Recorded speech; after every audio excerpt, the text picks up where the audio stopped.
Baiklah, Bismillahirrahmanirrahim. Assalamualaikum warahmatullahi wabarakatuh.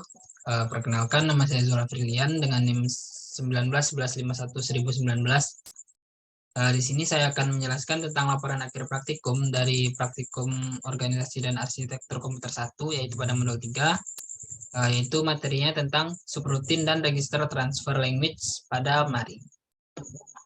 Baiklah, yang pertama saya akan menjelaskan tentang tujuan dari praktikum ini. Yang pertama itu ada kita diharuskan dapat membuat Mari Assembly Language program yang memiliki subroutine. Nah, yang kedua itu kita diharuskan pada Mari Assembly Language itu dapat melakukan RTL, yaitu Register Transfer Language, dan dapat melakukan tracing terhadap setiap instruksi yang digunakan pada Mari Assembly Language program. Nah, sebelum masuk ke percobaan, yang pertama saya akan menjelaskan dulu apa itu subroutine. Subroutine atau biasa disebut juga subprogram adalah satu blok program yang dapat dipanggil berulang kali dalam program dengan cara menuliskan namanya. Nah, tujuan dari penyusunan program yang terdiri dari subprogram ini itu ada banyak. Yang pertama itu agar program itu lebih efisien, dan juga agar lebih mudah pemikiran dan pembuatan programnya, serta lebih cepat dalam mengeksekusi program. Dan yang ketiga juga ada mudah untuk melacak kesalahan program. Nah, lanjut, RTL, Register Transfer Language pada Mari. Setiap instruksi pada Mari sebenarnya terdiri atas rangkaian instruksi yang lebih kecil yang disebut micro operation. Notasi simbolik yang digunakan untuk mendeskripsikan perilaku dari micro operation disebut dengan RTN atau Register Transfer Notation, atau biasa disebut juga RTL, Register Transfer Language. Nah, pada RTL ini juga ada dibagi dua mode pengalamatan, yaitu yang pertama ada pengalamatan langsung atau disebut dengan direct, dan yang kedua ada pengalamatan tidak langsung atau indirect. Nah, pada pengalamatan langsung ini ialah metode pengalamatan di mana yang nilai direferensi dapat diperoleh dengan menspesifikasikan alamat memorinya secara langsung di dalam sebuah instruksi. Nah, misalnya jika mode pengalamatan dari sebuah operan adalah direct dan instruksinya adalah load, maka nilai data yang ditemukan pada alamat memori akan dimuat ke akumulator. Pengalamatan langsung biasanya bekerja cukup cepat karena waktu nilai yang akan dimuat tidak terdapat pada instruksi, akan tetapi nilai tersebut dapat diakses dengan cepat. Nah, pada pengalamatan langsung atau direct ini terdapat beberapa instruksi. Nah, yang pertama ada load X, yaitu memuat nilai yang tersimpan pada alamat X ke akumulator. Yang kedua ada store X, yaitu menyimpan nilai yang ada pada akumulator saat ini ke dalam alamat X. Selanjutnya ada add X, yaitu menambahkan nilai yang tersimpan pada alamat X ke akumulator. Selanjutnya ada juga sub X, yaitu mengurangi nilai yang terdapat pada akumulator dengan nilai yang tersimpan pada alamat X. Lalu ada juga jump X, yaitu membuat aliran program beralih ke alamat X. Dan terakhir ada skip con, yaitu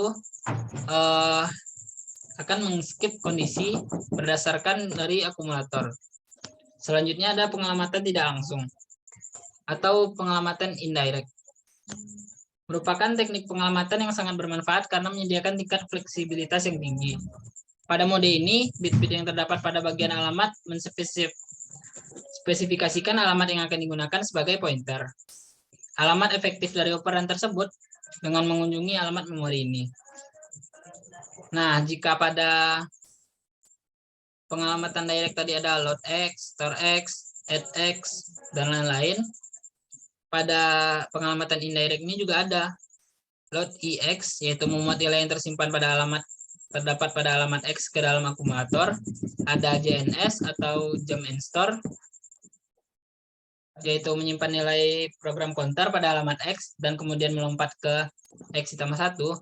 Ada jump EX, yaitu menggunakan nilai yang terdapat pada X sebagai alamat untuk melompat. Kita lanjut saja ke percobaan. Di sini ada 2 percobaan. Saya akan mencoba percobaan pertama dulu.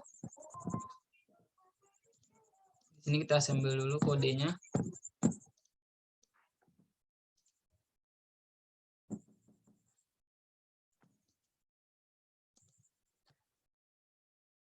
Nah, selanjutnya kita akan mencobakan percobaan 1. Kita akan dari percobaan 1.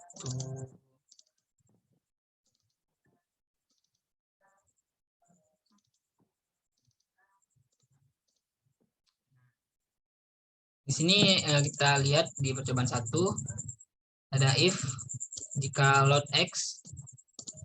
Nah, selanjutnya nilai dari X akan disubstitusikan dengan Y, lalu akan digunakan instruksi skip count 400.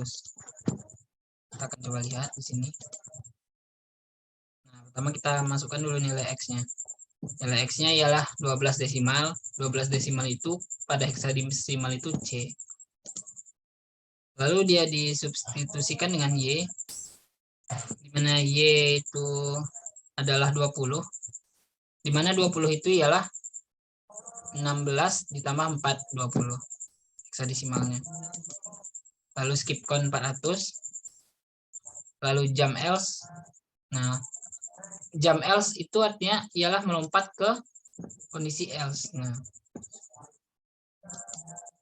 lalu sub X lagi, store Y, baru selesai programnya. Nah, itu adalah program 1. Selanjutnya ialah program 2.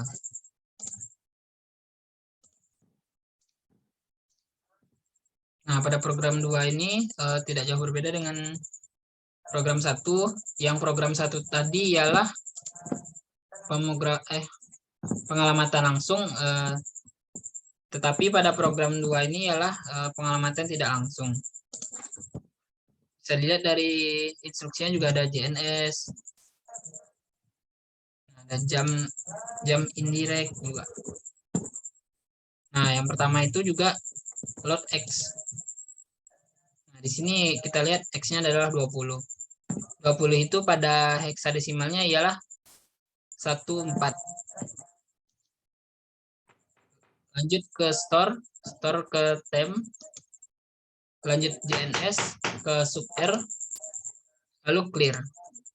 Lalu load lagi ke temp, lalu add, lalu jump indirect ke sub R, lalu store lagi, load lagi, store lagi ke JNS lagi, habis itu clear, load lagi, dan ini akan berulang-ulang sampai kondisi terpenuhi.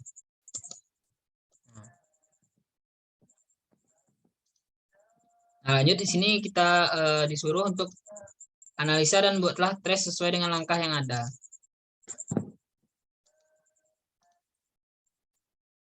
Nah, untuk trace-nya sendiri,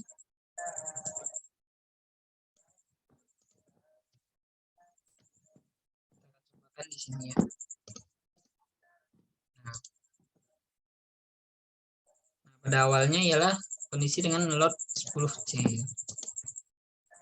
Nah, di sini dapat dilihat kondisi awalnya ya instruksi ada pada mar, yaitu bernilai 100.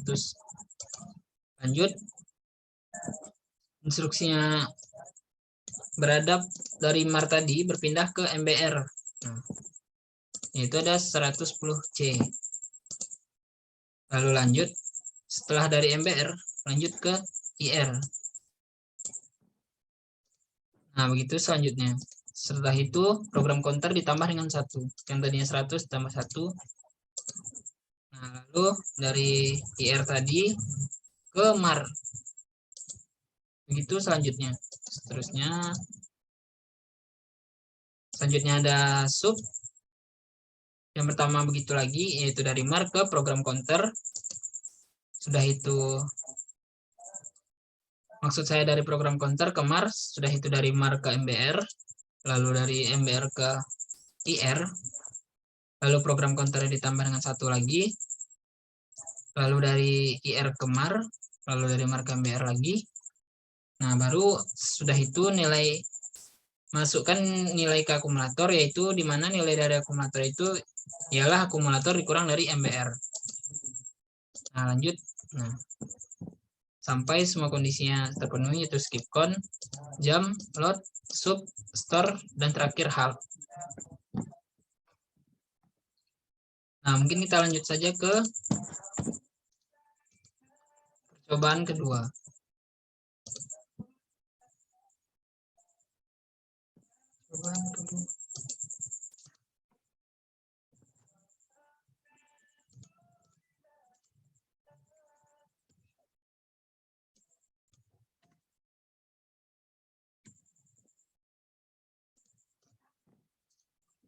Sama saja pada percobaan kedua ini diawali dengan load.